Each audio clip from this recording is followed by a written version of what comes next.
Loan spell to Exeter, and today is rewarded with his FA Cup debut in a bargain basement team that includes 4 players signed on free transfers and only 3 who cost fees totalling a modest £135,000. But manager Alan Ball believes in the spirit of adventure. It's a 4-3-3 formation. Davis, number 9, will be left side midfield.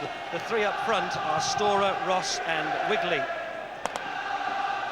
The aristocrats of Aston Villa had a good look at the pitch, which is in good condition considering the rain. They're without Paul McGrath, who declared himself unavailable just before the team coach left. Earl Barrett, number 2, partners Teal in central defence. It's back to black for the referees in the FA Cup. Keith Cooper of Pontypridd is in charge. Here comes Storer, trying to break through the midfield. And Exeter did entertain senior opposition in this third round stage back in 1990, and they held Norwich City to a 1-1 draw here at St James's Park. Post, where Mickey Ross was arriving, but it was just a little bit too close to the keeper. But a nice touch of skill from the 20-year-old from Old Trafford.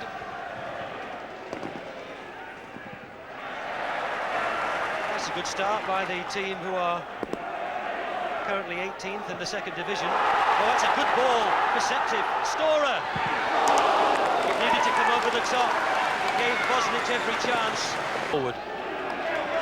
Houghton in on it quickly. Got the shot, took a deflection. Good save by Peter Fox, because the deflection on the shot made it that much more difficult to deal with.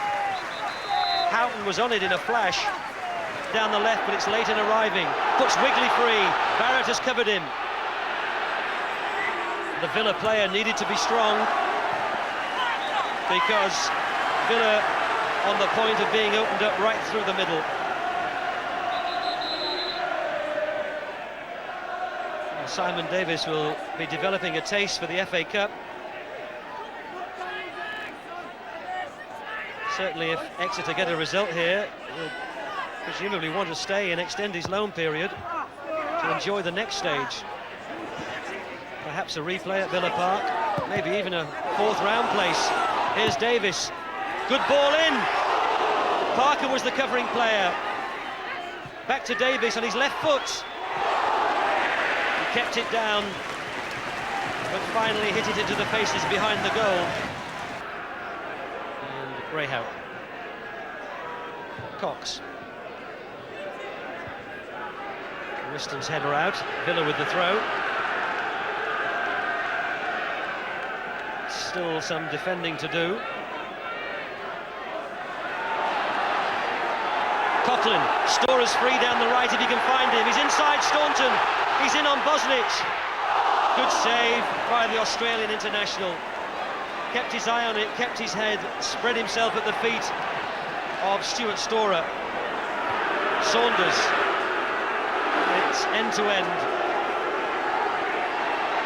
Coming in on his right side, shot was blocked, fell to Ray Houghton.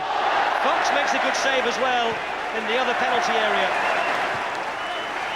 And Storer kept it in play, and there's hardly time to catch your breath. Townsend, Staunton. A real sustained spell of football. Ross.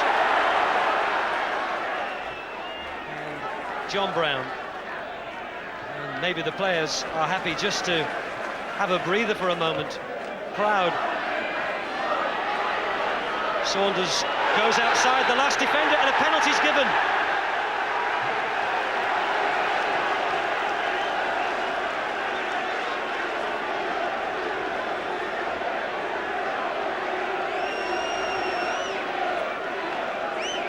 Peter Whiston was with Saunders, and maybe the tackle was a bit reckless, but Saunders had got round him.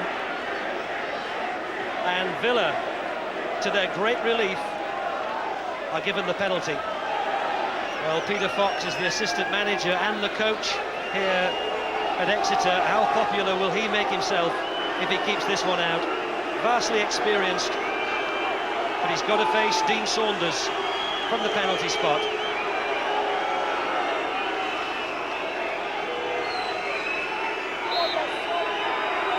Saunders.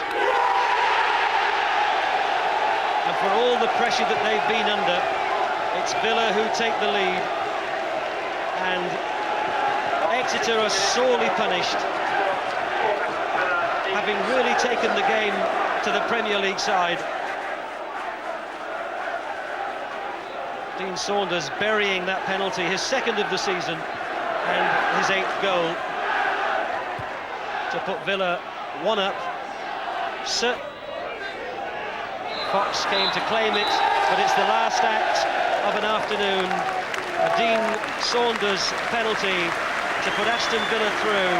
But football can be a cruel game. You don't always get what you deserve, and Exeter will certainly feel that was the case. They had Villa on the ropes for long spells, but couldn't quite get the goal that their football threatened and certainly at times deserved.